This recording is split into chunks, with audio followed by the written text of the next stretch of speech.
abusuafo ene etifo ye mo bibia akwa abashonko so e de aba Ghana politics abani so ye beso obibia sa afi eno obedwumadi kese we so like share subscribe to the channel so na be political trending news bia eba bia no also waje pene se abusuafo ene etifo mo ne be dwuma na mo ne adwumadi we abo me ne call political highway so na ensem bebre ene aso akote ensem no be ene se sisi no bet national de A.Markin kwa ye no entwa yikura na sisi no ne nsa Baffour boni ensa aka A.Markin Docket bia ne crimes bia wakomete 2022-2023 mu ha de enti a omo antima afa ono ansi ade so omkofa tokono obesi ade so no sisi no Baffour boni bai omo de ne Docket ma fa ne Docket de akoma na enye asam kito akra sisi a omo achirem bi mse nyoma bi o ye enti ena ama ya fa Baffour boni amba ekofa tokono all because of tokono party member for MPP so for yenje obi bia ambra so yense mo mbrezu pi ye be sham so bo me akọ ne de aso ene ani akwakote de omuka fa ho ene Docket ya faare de afa afenyo A.Markin so da obi bias between his style as a Chief Justice and the other arms of government. How do you anticipate this will go, and listening to him and the caliber of person that he is? Okay. When you go to Britain, we have the supremacy of Parliament. That's why in political science we say that Parliament can do anything at all except turning a man into a woman and a woman into a man. But when you come to Ghana, ours is different. It's the supremacy of the Constitution. So I anticipate that Justice Baffour Boni would interpret the Constitution to the extent that both Parliament and the Executive would not have anything overriding against the interests of the judiciary, because it is only the judiciary that protects the rights of the people. So when you have a wrong judiciary, as Isaiah said in the Bible, it is the whole nation suffers. So based on, as you started from,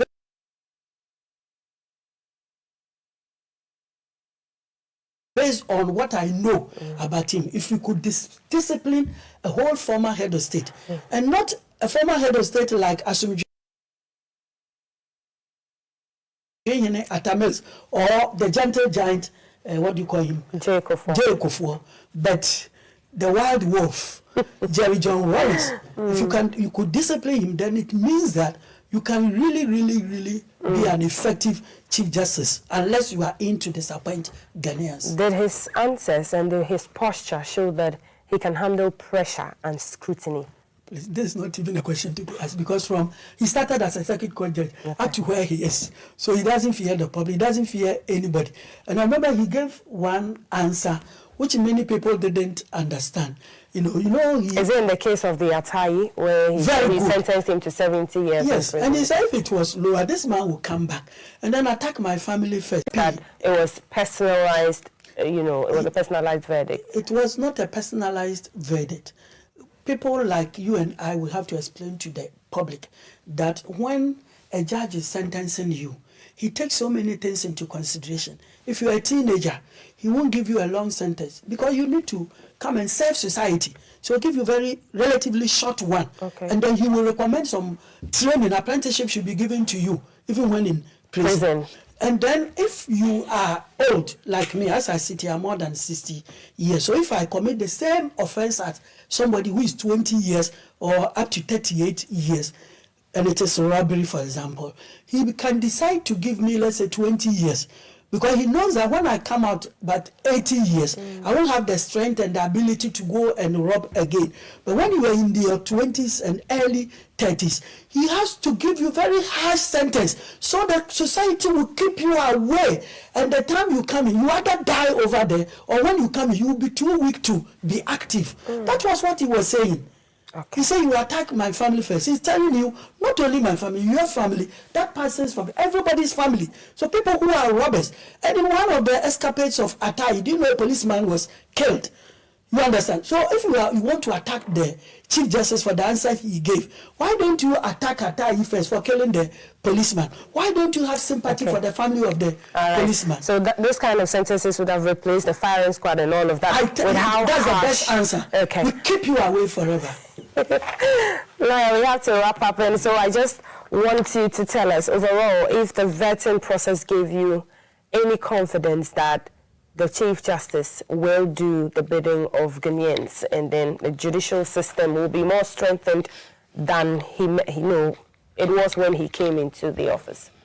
You see, we all know that when you live with your stepmother, you become brilliant more, because they teach you so many bad things that will pin you down and you fight your way up. You are not pampered. In the case of this Chief Justice, he would always remember how, possibly in the first time of the history of Ghana, Parliament, the minority, had to walk away because of him.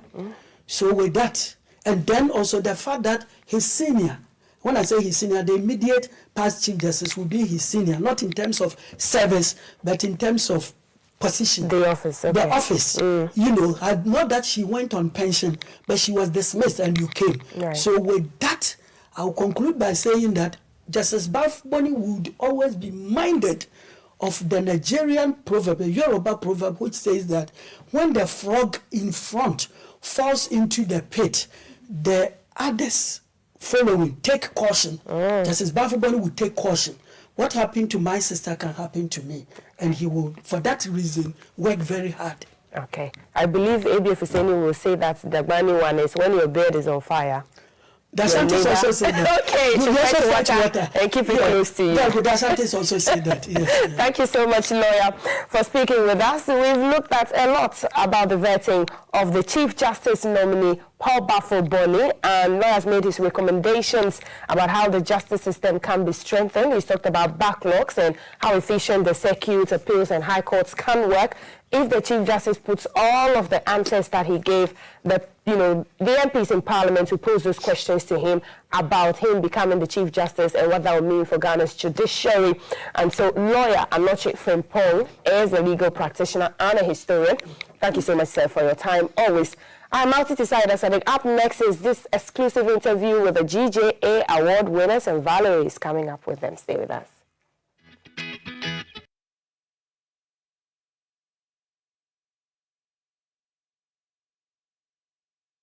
Mind that he will do a great job. It's just unfortunate earlier on what happened, that we allow politics to get in the middle of something that is of a national interest, as appointing a Chief Justice, because of historically things that have gone on for a while. So that bit was unfortunate. But I think we work with rules, and then in any eventuality, there is actually a way out, as there was one today when our colleagues unfortunately decided to leave the process. But there was a way out for us to continue. And I think we did a good job in terms of the questioning and all that. We didn't take a back seat and said that our colleagues have gone, therefore we wouldn't ask interesting and tough questions, which I believe we did. And then to an extent, even where the majority leader had to preempt what was supposed to be questions that if they had stayed, they would have asked. So I think we did justice to the issue. A lot had been done. As I said, you don't just call a conclave. You've got to talk to people. There are behind the scenes talk. When you have an agreement that you can actually come to conclave and agree something, that's when you come to conclave. You can't just say, let's go to conclave and talk when people are not in a position to talk. So I think everything, as I said, we've been having these discussions about this vetting, throughout the weekend and even before that. And as far as I'm concerned, as a vice chairman, I have been involved in all meetings on both sides. I mean, leadership on both sides. And I think we've got this soon, and that we were going to have a pleasant one, especially learning from experience on what has happened in the past. I mean, this is not the first time we're doing vetting. We've done about 60 plus with judges, and then we know what happened in some of them. We know the ones that also went well. So one would have thought that we've learned our lessons, and then with experience. And ever since we left law school, it's been quite chaotic getting the students into the law school. Remember, a question was asked whether we had too many lawyers, and the answer was apt. from 1877 to today, only 11,400 lawyers have been trained against a population of 35 million people. And nearly half of these numbers are in corporate world. And so we need more. So legal reforms and legal education reforms is one of the key things. And I'm happy he answered it so very well, that the reforms, my office as chairman for constitutional legal, I'm seized with the matter of legal reforms that will demystify this whole issue of entrance examinations to the law school. I mean, this will be a thing of the past. This is the last entrance examination students will have to struggle to 4,000 students will have to struggle for just 1,500 seats. And so for me, that stood out very clearly. And then also, I mean, his answers regarding the Supreme Court itself. Indeed, if you see the number of cases that travel right from the lower level to the Supreme Court, that is why the Supreme Court is inundated with issues. So if you could have, I mean, a special court for sure, or if cases could terminate at a certain point rather than all cases getting to the Supreme Court, it's one of the ways that we can reduce the backlog that he has. Generally, he has very great ideas, and you can see that he has a plan to reform the judiciary. But there is an issue about what we are discussing in court. Does not prevent us. Nobody and no person can prevent Parliament from exercising its constitutional duty. You can challenge the outcome. That's your right. But exercising your duty, your constitutional mandate, indeed, the exercise we did, there's a constitutional imperative. And that ought to be done. Exactly what we did. So their walkout was just a facade. I mean, they had planned it long ago. But this Looking for the opportunity to do it. You were intolerant because you would not allow their leader to even make the statement before you react to it. Every sentence comes with an interjection from the majority leader. They had a script they were marking, and we didn't want them to mark that script. Why? I mean, apparently, you see, if you come here and impugn the integrity of persons who are not here to defend themselves, that is not tolerated by Parliament. And our rules frown on that. And so if you start that, majority leader will not allow you to go ahead with that. If you mention anybody's name here, the rules of natural justice, basic law, requires that you give the person a hearing. And those people are not here. If you impugn the integrity of a whole committee that was set up by the president, and which is not part of the subject matter. And so these are basic things majority leader was just averting his mind to say, stay off from these tangential issues because they do not help the cause of what we are doing. Clearly that we never frustrated anybody. They had a script that they marked it well, and they worked out well. You reject that allegation? Oh, no, absolutely. I mean, I think it's... They came here to score political points. What is this thing about dependency of cases? They went to court and lost in the first instance. They wanted to injunct, first of all, the process of appointing a chief justice and failed. And so at that point, I thought that they would have seen reason and participated in the vetting of His Lordship, the Chief Justice nominee. But they decided to stage a walkout because they came to the conclusion that rather than sit in there and vet the distinguished justice and see him acquit himself well, they would rather stage a walkout and make it look like the vetting was one-sided. But you saw how His Lordship distinguished himself, his wealth of experience, his knowledge of the law. I mean, you can't question any of that. So if you decide to stage a walkout merely because you have filed lawsuits at the ECOWAS, why you want the judiciary to experience a power vacuum because you have a suit before an ECOWAS court or even other suit before the Supreme Court. I mean, it doesn't make sense. You know, you can't injunct the president from performing his constitutional mandate. And that is what he did when he nominated Justice Baffour as the Chief Justice. And you saw how he distinguished himself. They don't feel a part of it. Then they decide they don't want to be part. Okay. And then they will be right only when in future Justice Baffour misbehaves.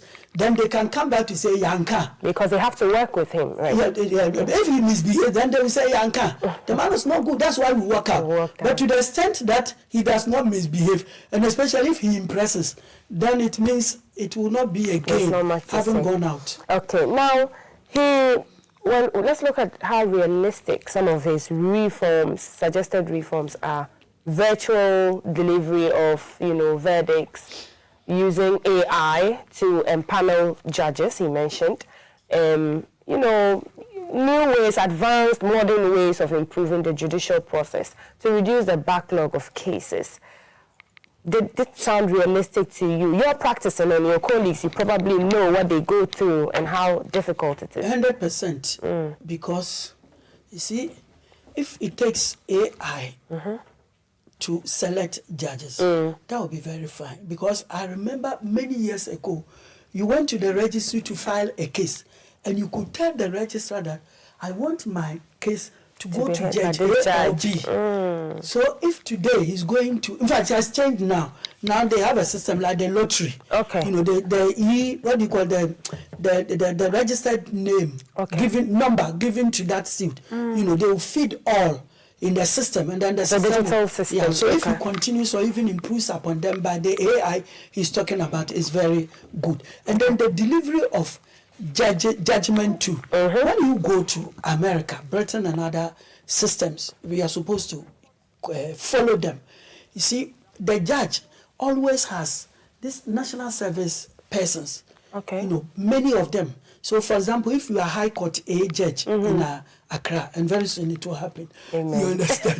You are the judge. You have, let's say, 2 national service persons from their law school who have joined you. Once they have just come from law school, they are very sharp with fresh cases, with everything sharp, and they want to impress. So all your judgments you give them, they will go and do research and come out with the whole thing. Then they sit down with you to discuss it.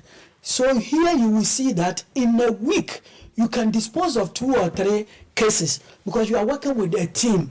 So you two have time to rest. So we come back and you only read the judgments. And don't forget that the student judges are helping you. They don't know any of the litigants. So whatever they are doing is something that is straight and according to law. Okay. I beg to say this truth. Sometimes, I won't say all times, there are certain judges who would want to write their own judgment for certain reasons. And we are human, you know that. So sometimes you become so human to the extent that it makes the work of the Court of Appeal and the Supreme Court very difficult. Why very difficult? If the judgments from the District Court, the Circuit Court, the High Court are that sound, the lawyers who have lost the case read through with their clients and say that, look, this one you can't appeal. So when you do that, very few cases will go on appeal. So it means that the Court of Appeal and Supreme Court courts will have an opportunity to deal with everything timelessly. So much work. The Chief Justice should do much work at the district magistrate level, circuit court level, and the high court, so that the judgment that can be very efficient, so that when you go on appeal, you know you won't succeed, so you will even go. Okay, absolutely. Let's look at the relationship between his style as a Chief Justice and the other arms of government. How do you anticipate this will go, and listening to him and the caliber of person that he is? Okay. When you go to Britain, we have the supremacy of Parliament. That's why in political science we say that Parliament can do anything at all except turning a man into a woman and a woman into a man. But when you come to Ghana, ours is different. It's the supremacy of the Constitution.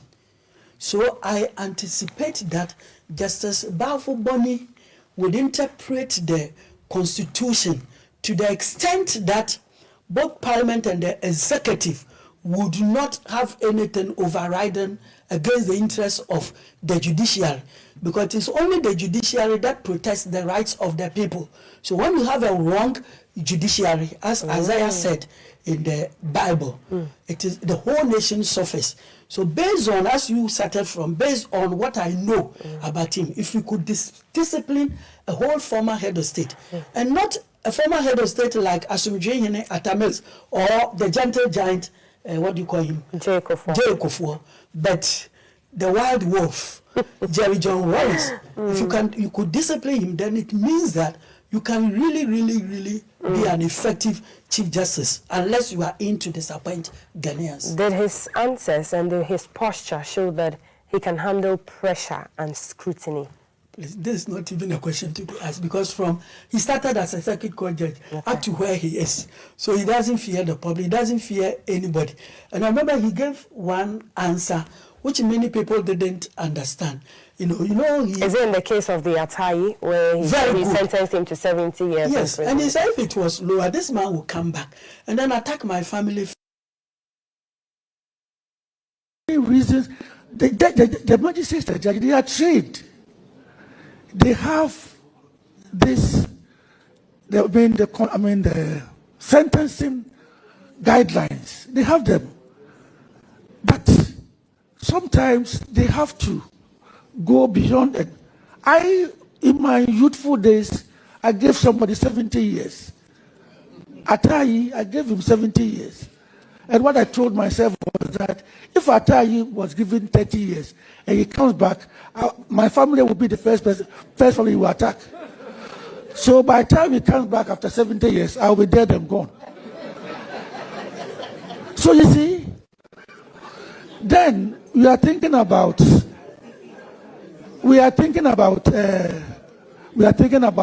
community service. Yes, there are some people who, if you give 3 years, 4 years, touch wood, if I am convicted and sentenced to 4 years in prison at Insawam, I may not eat prison food for even a day.